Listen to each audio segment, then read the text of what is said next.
So John Mangini is, first of all, the man. So he has a very appropriate last name, so that's really cool.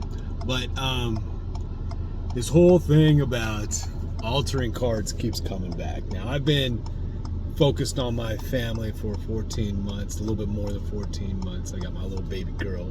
I'm so excited. Really focused on my personal side of stuff. So I've kind of just been lurking, right, in the hobby, watching stuff, seeing what's happening and everything else. And I've made a couple random little videos, and I'm trying to get back into it. I want to, put out my perspective, because I don't really see my perspective out there that much. At the same time, YouTube algorithms are going nuts, and I don't know why, but I don't get a lot of you content creators anymore in my feed. It's not that I'm not watching that stuff. So it's really interesting. So a lot of people might have my perception out there, and I don't even know it. But so, altering cards.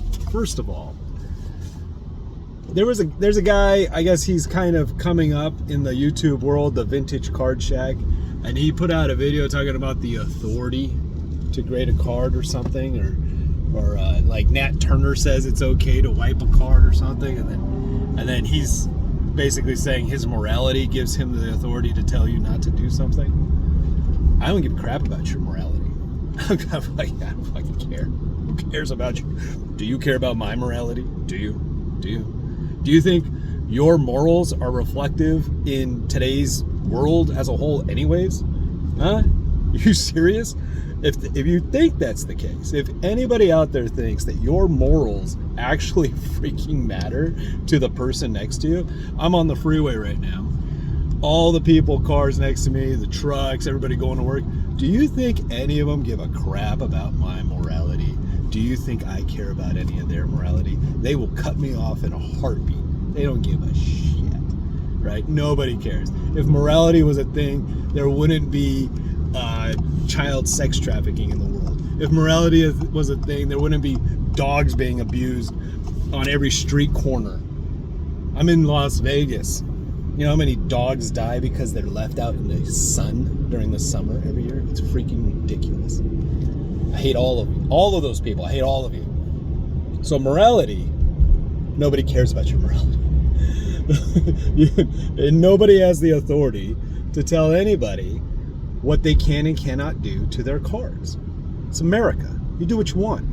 If somebody's willing to spend $10,000 on some RPA 1-of-1 for some new rookie, and that card is altered to all hell, nobody even knows, the guy buying it doesn't know, maybe if he knew it was altered, he wouldn't buy it. Maybe he'd pay more. You don't know. So who cares? I've been burned. I've gotten fake stuff. I've gotten I bought stuff from Probstein before, and the box came and it had 2 layers of tape on it, and they weren't even straight. Obviously, it's a resealed box, right? It's a resealed case.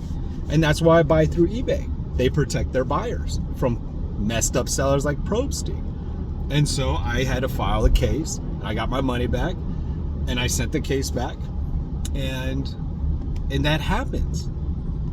Now, at the same time, I was knowledgeable enough to know that the double tape is a clear sign of a resealed box. How many other people got ripped off by Probstein? But how many know? How many know? Right? And do you think anybody's morality came into question? What? Do you think anybody's morality, see, got cut off?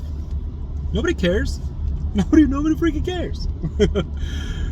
Probstein's morality doesn't care. He will sell you resealed boxes all day long, and he will take your money. That's the world we live in. And unless you know, and then you know how to protect yourself, it'll continue to happen to you. But at the same time, if you don't know it's happening to you, then who freaking cares? You're gonna get cards that are altered. It's been in existence since the very first time I wasn't alive. At some point in the past, when baseball cards were first released, maybe John Mangini knows when the first baseball card was released, actually. Some kid or some adult had that first baseball card. I don't even know where you got them from back then. Did they even have hobby stores back then? I doubt it. They probably got it out of a magazine or a giveaway from a department store or something. And he took that card and he showed it to his friends. And somebody said, hey man, I really like that card. How much can I give you for, I want that card, right? How much do you want for it? I'll pay you right now. When that happened, when that first transaction happened, which created the secondary market for hobby baseball cards, whenever that first transaction happened, that was the beginning of altering cards. Because you know what? Who's to say that that dude didn't brush it off a little bit? You know, he had his card. Maybe there was a little hair fell on it, and he brushed it off a little bit, and he altered it. He wiped it. He wiped it clean, like wiped it real good for his buddy. Who knows? The other thing is, who cares? You're sitting there with your morals. You're sitting there with your ethics. You're sitting there thinking that you have some kind of high horse that you get to ride on, and thinking that the world will bend to your morality. No, bro. The world will not bend to your morality. They will not. And nobody will care about your morality. Nobody will care about your authority. They won't. They see something they like, they'll hit the buy button, and it'll come in the mail. And when it arrives, half of them will be probably filled with guilt and regret for spending money on something they didn't need in the first place. And the other half of them, maybe a small percentage of them, will think they got ripped off. That maybe they think, oh, you know what, I think I got a altered card or a fake card. You know, and then there'll be a large portion of them that they just love what they got. They saw it, they purchased it, and now they're going to put it on their shelf and move on with their lives. Most people that I know, and I mean, I don't know a million people, but most people that I know, when they buy something, there's a reason for it. Now, the reason could be impulse, shiny object, and they end up putting it in a drawer and never see it again. But they're not going to break out their